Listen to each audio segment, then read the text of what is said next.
Welcome to my podcast. This is Clementine Moss, and I'll be reading pieces from my blog, Bliss and Drumming, where I write about the intersection of contemplative practice and a music career. Thanks for joining me.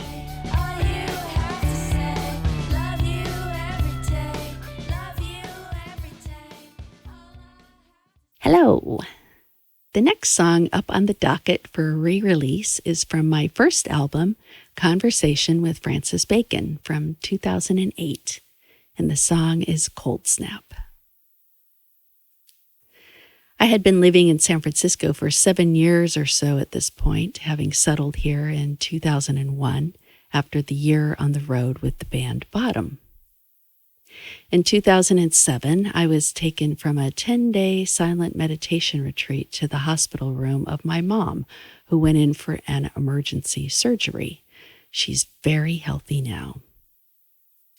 In that room, maybe because I was in a sort of manic state of being plopped into a very stressful and emotional situation after 7 days of pure meditation and silence, a whole album of lyrics and melodies fell out of me. Those songs were recorded with Separella, with Anna Christina singing the words.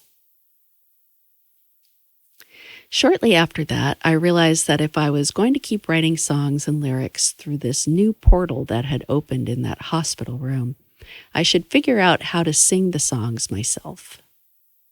My fraught relationship with my singing voice had been a tussle since my early 20s. I wrote about that in my previous blog post, and I set out to work that out through my own writing. I holed up in my studio and wrote drum beats. Lyrics came out of the beats, and then vocal melodies, arrangements. I then asked my dear buddy Gretchen Menn to help me flesh out the songs. She was so wonderful. We work so well together, but so differently. She is such a master of her guitar, such an inspired composer and songwriter, elevated and exquisite in her writing. Even that long ago, she was that way. I forced her to sit there and listen to me say things like, "Can you make it more boingy?" And "What would you play if you didn't know how to play?"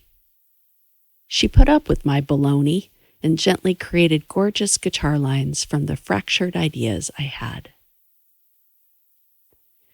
Cold Snap was a breakthrough in lyric writing for me. We were on the road with Separella, and at that point in the band, our hotel room stays were not the best. We were in Tahoe, and I heard we were in the shoulder season, which is the period between the summer camping activity and the winter ski season. This is a time when the area is devoid of tourists. Locals take vacations or just enjoy the stillness without the intrusion of all the outsiders. You could feel the desolate quiet. I remember getting up early and sitting in a little breakfast room with a big window looking out on the hotel and the road. The sun was warm through the window, and it was October, cold out but without snow. The hotel was well past its prime, and the night before, in the room next door to mine, there was a woman who was possibly a sex worker. I saw several men come in and out during the night, and there was some kerfuffle at one point. This song was written from her point of view. I sort of got inside of her life, and how in a life like that, you must feel like you're outside of time, and also that you might be waiting for the next knock on the door to have the potential for great harm. It was sort of a dark theme, I know, but also we were in this pretty stunningly beautiful forest with the warmth of the sun and light dancing in the tall pine trees and the early morning potential. I thought that a woman in that situation might have a sense of this being just a stop along her path, and maybe hope still lived for the future. I guess in that way, I was recognizing the way I felt in my own life, that I was between who I was and who I was becoming.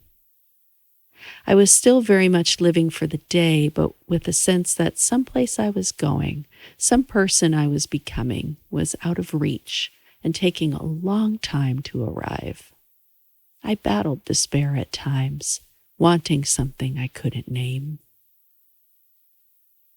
There is this drum beat loop that I found, and since it was at the beginning of me creating music, I didn't know yet how to create my own electronic beats. So while I wrote, I just let this loop live through the whole song. Later, I added my own live drumming to accompany the loop, something I really love doing. More drums. I love the marriage of live and electronic. The loops can have interesting sounds or patterns that catch the ear, and adding live drums along with them gives a better feel to the track. As I listened to the loop play in my earphones, all those yearning feelings settled into these lyrics, which I wrote so quickly it was like taking dictation. I love when that happens. After the song was written, a few days later, I got an email about an international songwriting contest, and Tom Waits was going to be the judge. The idea of having a hero read my words compelled me to enter these lyrics into the contest, and I won second place. That was neat. Our friend Randy, who ran sound for us at the Mystic Theater in Petaluma for many years, offered to create a video for this song, and you can check that out at my YouTube channel at Clementine Moss. Thank you so much for going on this re-release journey with me. The video that I created for the song recently is at clementinemoss.com. In the playlist for this album, Conversation with Francis Bacon. And here is the song.